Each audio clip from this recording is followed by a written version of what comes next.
Hello everybody, welcome to the Oaks at Hampton. Today is our day for the ALS Ice Bucket Challenge. We were called out by the Oaks at Brazelton, and we're a little past the 24-hour deadline. And Post Road, yes, that's true. But even though we're past the deadline, that was okay because we already intended to make a donation. But in the spirit of what we're doing, we're still going to get doused. We want to do that to show our love and support for those people who suffer from ALS, who are living with ALS, and also for the loved ones, like Lee, of those who have gone on, those who have lost their loved ones due to ALS, Lou Gehrig's disease. So what we're going to do today, we are going to make a donation to the ALS Association Georgia chapter, and we're going to do it in memory of a very special person, Marvin Asbro. Lee, would you share with us a little about your daddy? First of all, thank you guys. My dad was diagnosed with ALS 8 months ago. Until that time, he was an extremely active person, golfing every day, physically fit, exercise. ALS is a motor neuron disease, and it affects your ability it affects your muscles' ability to move. It affects your speech. It affects your ability to swallow, and eventually your ability to breathe. What it doesn't affect is your mind.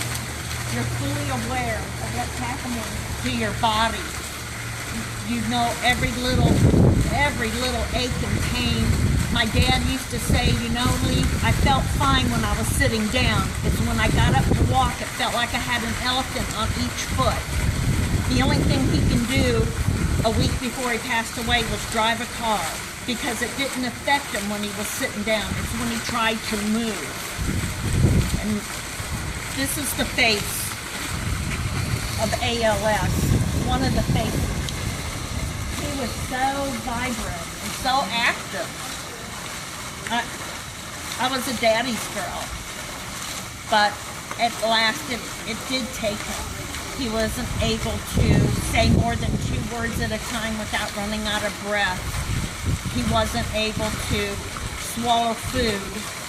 He wasn't able to breathe like we are. Every year he told me the story of the first day he met me, which was my birth. Every day, I'm 59 years old, and he still, not every day, I'm sorry, every year on my birthday he told me of the first day he met me. And every time I talked to him, I felt like a daddy's girl. The day before he passed away, I was talking to him, and he told me of the story of the first day he met me. The first day. And I knew in my heart that was going to be the last time I was going to hear that story from him. So anything that we can donate to the ALS Foundation is going to be greatly appreciated. Greatly. There's no cure for it, but there is hope. There's one drug they developed in 1999 that was approved by the FDA, but we need more. And the only way we can do it is just keep pushing forward. So thank you, everybody. And thank you, Oaks at Hampton.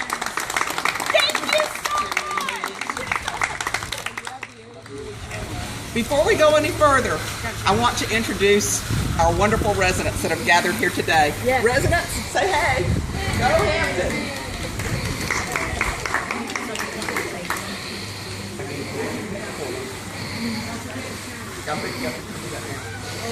Okay, before we proceed, we want to call out someone else. We're going to challenge someone else. First of all, we want to challenge White Oaks at Lanier.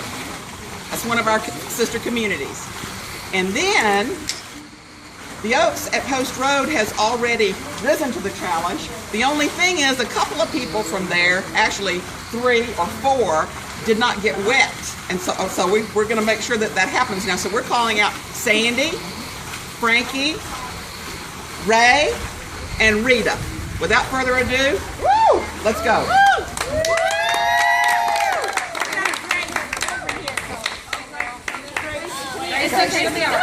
Go girl.